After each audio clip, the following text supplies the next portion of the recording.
آئیے میرے دوستو، جناب حضرت مولانا عبدالعزیز صاحب صدیقی، ان کے چشم و چراغ جناب قاری شہاب الدین صاحب بیٹھے ہوئے ہیں۔ ایک اچھے خانوادے سے ان کا تعلق ہے، اور میں یہ چاہتا ہوں کہ پروگرام کی دعا کرنے کے لیے میں ان کو آواز دے رہا ہوں۔ ایک شعر مجھے بہت قیمتی یاد آتا ہے کہ اپنے بچوں سے بہت ڈرتا ہوں میں، اپنے بچوں سے بہت ڈرتا ہوں میں، بالکل اپنے باپ کے جیسا ہوں میں، اور جس کو آسانی سے مل جاتا ہوں میں وہ سمجھتے ہیں بہت سستا ہوں میں حضرت سے گزارش کر رہا ہوں حضرت تشریف لائے اور دعا فرما دے۔ بلکہ وہ وقت آ چکا ہے جو قبولیت کا وقت ہے۔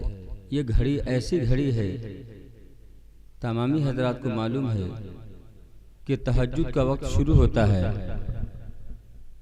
اور اللہ تعالیٰ ایسے ہی نیک بندوں کو توفیق دیتا ہے اور وہ بجا لاتے ہیں۔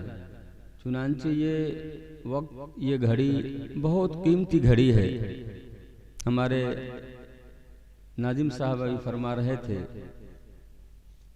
کہ دیکھنے والے لوگ جا چکے، صحیح معنوں میں سننے والے خواہ و نعت کی شکل میں سنے ہوں یا تقریر کی شکل میں، یہ تمام باتوں میں کوئی بھی شاعر یا کوئی بھی مقرر اپنے گھر کی بات یا اپنی بات نہیں بولے، جو بھی بولے ہیں کسی طرح بنا کر کے وہ اللہ اور اس کے رسول صلی اللہ علیہ وسلم کی باتوں کو بولا ہے۔ ہم سب بیٹھے ہیں، یہ جب قبولیت کی گھڑی ہے، کیا بعید اللہ کے لیے، رب کو بخشش کے لیے بہانا چاہیے، اور آپ ایسے ماحول میں بیٹھے ہیں۔ ابھی تو ہم سب کو دعا کرنا ہے، مجھ کو تقریر کرنا مقصود نہیں ہے۔ دعا کے بارے میں آتا ہے حدیث پاک میں کہ الدعاء مخلبہ، تمام عبادتوں کا مغز بتلایا گیا، اس کو تمام عبادتوں کا مغز بتلایا گیا۔ مغز سمجھتے ہیں نا آپ حضرات؟ مغز کہاں ہوتا؟ پاؤں میں ہوتا یا ہاتھ میں ہوتا؟ وہ سر میں بھی ہوتا۔ اللہ تعالیٰ نے مغز کو ایسی جگہ چھپا کے رکھا کہ مغز کے اوپر ایک کھوپڑیا ایسا بنایا، جتنی ہی مضبوط کھوپڑیا ہوگی اس کی حفاظت، مغز کی حفاظت ایسی ہوتی ہے، اسی طرح سے جتنے اعمال اچھے ہوں گے پھر اس کے دعا میں اتنا ہی مزہ آئے گا۔ چنانچہ ہم سب بیٹھے ہیں ایک دین کی مجلس میں، یہاں تک کہ ایسا دین کا مجلس کہ اس میں سیاست داں بھی آ کر کے دین ہی کو بول کے چلے گئے، سیاست کی بو بھی نہیں آئی۔ اس لیے اس کو مبارک مجلس کہی جائے گی، اور رب کو بخشش کے لیے صحیح معنوں میں بہانا چاہیے۔ حضرت حنظلہ کا واقعہ ہے نا، میں بات ختم ہے، بات نہیں کر رہا۔ حضرت حنظلہ کہتے ہیں گھر سے نکلتے، اور حضرت حنظلہ رضی اللہ تعالی عنہ صحابی رسول ہیں، ایسے ویسے صحابی نہیں ہے، اس کے باوجود بھی آپ کہتے ہیں حنظلہ منافق ہو گیا، حنظلہ منافق ہو گیا، اور روڈوں پہ نکل جاتے ہیں۔ دریافت جب کیا گیا کیا ماجرا ہے، آپ صلی اللہ علیہ وسلم کی خدمت میں حاضر ہوتے ہیں، فرمایا کیا بات ہے، کیوں اس طرف چلا رہے؟ کہا کہ جب آپ کی مجلس میں میں رہتا ہوں تو میرا ایمان لگتا ہے کہ آسمان پہ جا رہا ہے، میرے ایمان میں بہت بڑھوتری ہوتی ہے۔ جب گھروں میں چلا جاتا ہوں تو میرے ایمان میں ضعف آنے لگتی ہے، کمزوری آنے لگتی ہے۔ آپ نبی ہی کے فرمان کے مطابق، نبی ہی کے آپ درسگاہ میں بیٹھے ہیں، اس لیے کہ نبی کی بات ہو رہی ہے۔ پھر پیارے نبی صلی اللہ علیہ وسلم نے فرمایا کہ ہاں، ایمان تین طرح کا ہوتا، ایمان تین طرح کا ہوتا۔ ایک انبیاء فرشتوں والا ایمان جو قائم ہے، جتنا ہے اتنا ہے. ایک انبیاء کا، نبیوں کا ایمان جو بڑھتا ہے گھٹتا نہیں. ایک عام انسانوں کا ایمان ہے جو گھٹتا اور بڑھتا دونوں. چنانچہ یہ فطری ہے کہ انسان جب ایسے ماحول میں رہتا ہے تو ایمان کا جذبہ بڑھتا رہتا ہے، ایمان میں بڑھوتری ہوتی ہے. اور جب آدمی ایسے ماحول سے نکل کر کے دوسرے مجلسوں میں چلا جاتا ہے، دوسرے ماحول میں، پھر اس کے ایمان میں ضعف آنے لگتی ہے، کمزوری آنے لگتی ہے. الحمدللہ ثم الحمدللہ ہم لوگ شام ہی سے ایسے مجلس میں بیٹھے ہیں جہاں صرف اللہ اور اس کے رسول کی باتیں ہوئی ہیں.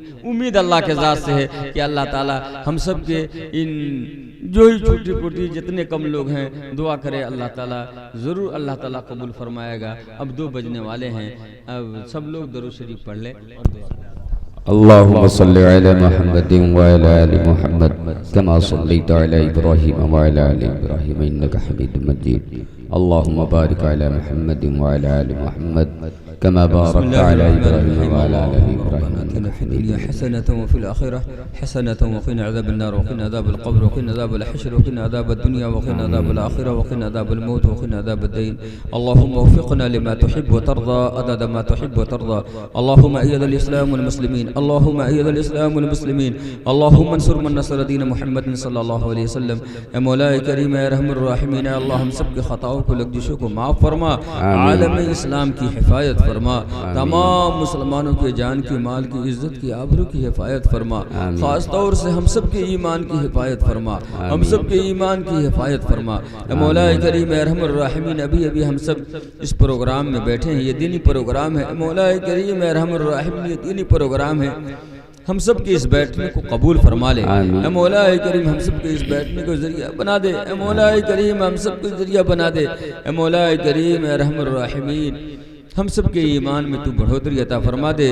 اے رحم الراحمین مولا کریم یہ پروگرام جو رچایا گیا، یہ پروگرام سجایا گیا ہے، دور دراز سے ہمارے علماء کرام تشریف لائے ہیں. اے مولا کریم ان کے آنے کو تو قبول فرما. اے مولا کریم ہم سب کے سننے کو قبول فرما.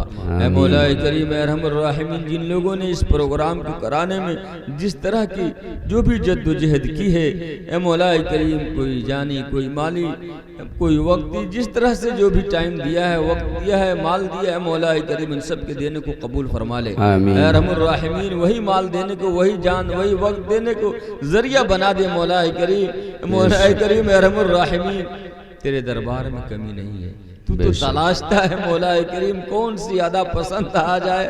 مولا کریم اے رحم الراحمین ہم سب تیرے حضور میں ہاتھ پھیلائے ہیں. یہ گھڑی مولا کریم قبولیت کی گھڑی ہے. اے رحم الراحمین مولا کریم ہمارے درمیان بہت سارے چھوٹے چھوٹے بچے بھی ہیں، میری معصوم اے مولا کریم کمزور عورتیں بھی ہاتھ اٹھائی ہیں. اے مولا کریم اے رحم الراحمین بہت بوڑھے ضعیف لوگ بھی ہیں، ان سب پر رحم کھاتے ہوئے ہم سب کے دعاؤں کو قبول فرما لے. اے مولا کریم ان سب پر رحم کھاتے ہوئے ہم سب کے دعاؤں کو قبول فرما لے. ہم سب کے جائز تمناؤں کو پوری فرما دے. اے مولا کریم جو بھی جس طرح کی جو بھی جائز تمنائیں لیے ہیں، اے مولا کریم اے رحم الراحمین اس کے جائز تمناؤں کو فرما لے. اے رحم الراحمین ہم سب کو دین کا داعی اور دین کا شہدائی بنا دے، دین کی سمجھ عطا فرما دے. اے مولا کریم اے رحم الراحمین اس پروگرام کو بہت قبول فرما لے. اے رحم الراحمین ہم سب کو نجات فرما دے. اے مولا کریم نجات کا ذریعہ فرما دے. اے رحم الراحمین مولا کریم ہم سب کے اس بیٹھنے کو، اس عبادت کو قبول فرما لے. اے رحم الراحمین مولا کریم ہم سب کے کاروبار میں، ہم سب کے زندگیوں میں خیر و برکت عطا فرما دے. جن لوگوں نے دعاؤں کے لیے کہا ہے یا جن کا حق ہے یا جو امید لگائے رہتے ہیں، ان سب کے جائز مقاصد میں کامیابی عطا فرما دے. اے مولا کریم جو بھی جس نیت سے ہاتھ اٹھائے ہیں، ان سب کے جائز مقاصد میں کامیابی عطا فرما دے. اے مولا کریم اے رحم الراحمین ہم سب کو تو بہت قبول فرما لے. ہم سب گناہگار بندے تیرے حضور میں ہاتھ پھیلائے ہیں، پھر بھی مولا کریم ہم سب کے اعمال اس لائق نہیں ہیں. اور مولا کریم ہم سب تیرے بندے ہیں، ہم سب تیرے بندے ہیں، ہم سب امید لگائے ہیں. ہم سب کے مولا کریم ہاتھ اٹھانے کے لاج کو رکھ لے، ہاتھ گرنے سے پہلے قبول فرما لے. ہم سب کے ہاتھ گرنے سے پہلے تو قبول عطا فرما لے. اے مولا کریم اے رحم الراحمین ہم سب کو بہت قبول فرما. جو مانگا وہ بھی عطا فرما، جو مانگنے سے رہ گیا وہ بھی عطا فرما. اے کریم ہم سب کے دعاؤں کو محض اپنے فضل و کرم سے جناب حق مدنی صلی اللہ علیہ وسلم کے صدقے طفیل میں قبول فرما. ربنا ظلمنا انفسنا وان لم تغفر لنا وترحمنا لنكونن من الخاسرين. اللهم ربنا تقبل منا انك انت السميع العليم وتوب علينا انك انت التواب. اللهم رب ارحمهما كما ربياني صغيرا. لا اله الا انت سبحانك اني كنت من الظالمين. اني مسني الضر وانت ارحم الراحمين. الله تعالى على خير خلقه محمد وآله وصحبه وأزواجه وذرياته وأهل بيته أجمعين برحمتك يا أرحم الراحمين.